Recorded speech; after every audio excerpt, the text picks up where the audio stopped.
The idea of hydrolyzing comes from this idea that food allergy proteins are typically large proteins, so they're 14 to 40 kilodaltons in size for people.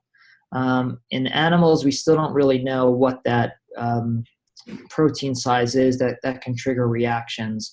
And the idea is that by breaking down these large proteins into smaller polypeptides, then even if the immune system is sensitized to the parent protein, they won't recognize the smaller proteins because the protein structure is broken down. So that's the idea. However, we come to a study like this, and this is why I like novel protein diets better than the hydrolyzed diets.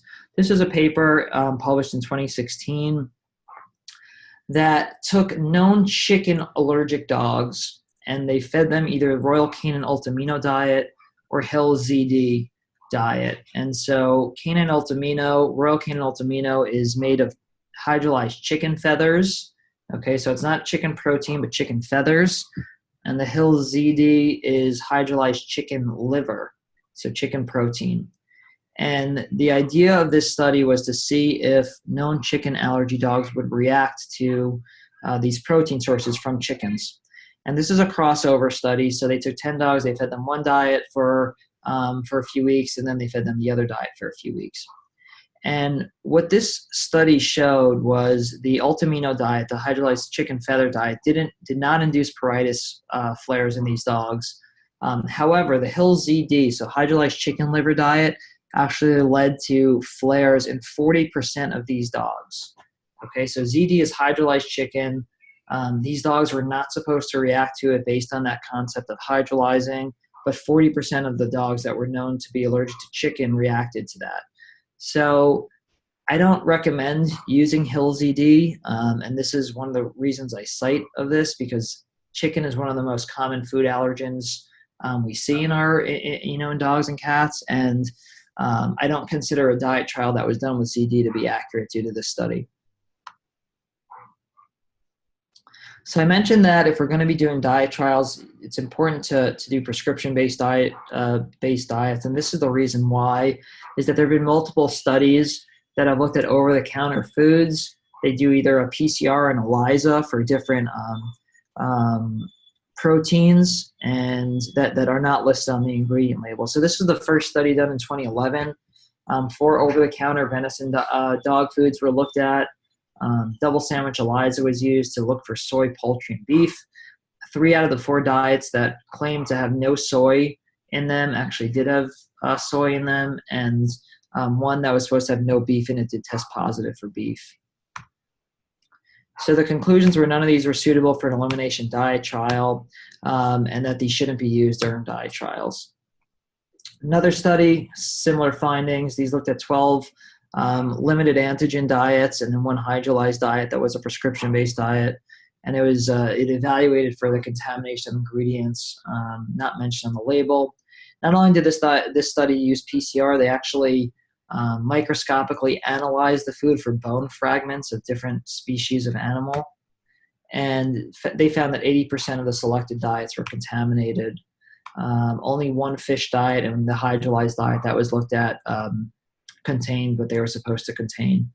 And so this said that, over-the-counter limited ingredient diets may not reliably rule out a diagnosis of food allergy.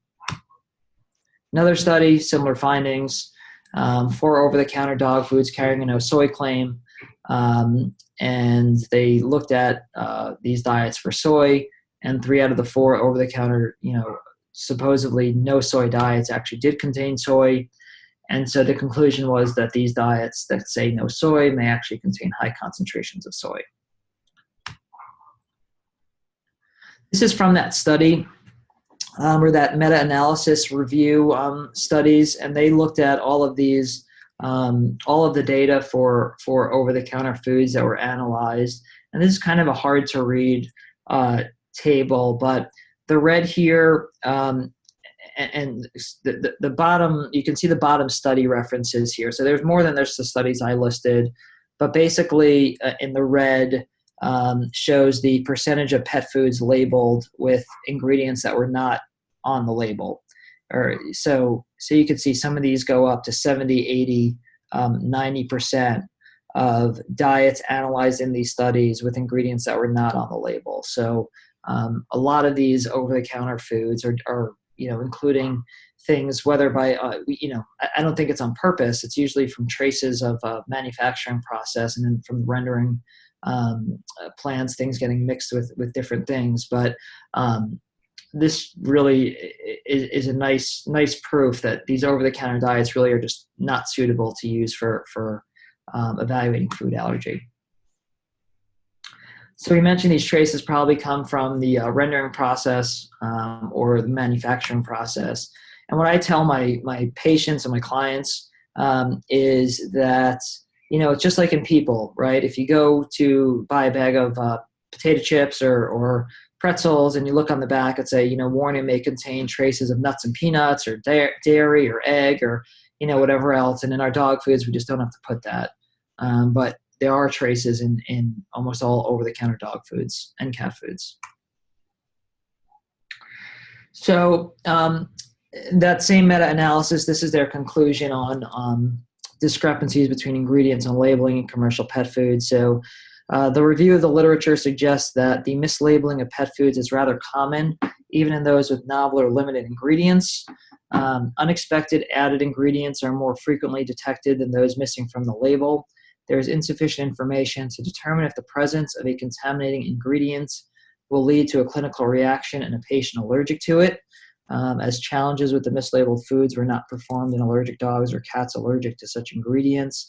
The testing of hydrolysate, meaning those hydrolyzed diets containing pet foods, found only one instance with possible mislabeling. So again, the non-prescription based diets really are just not suitable for evaluating for food allergy.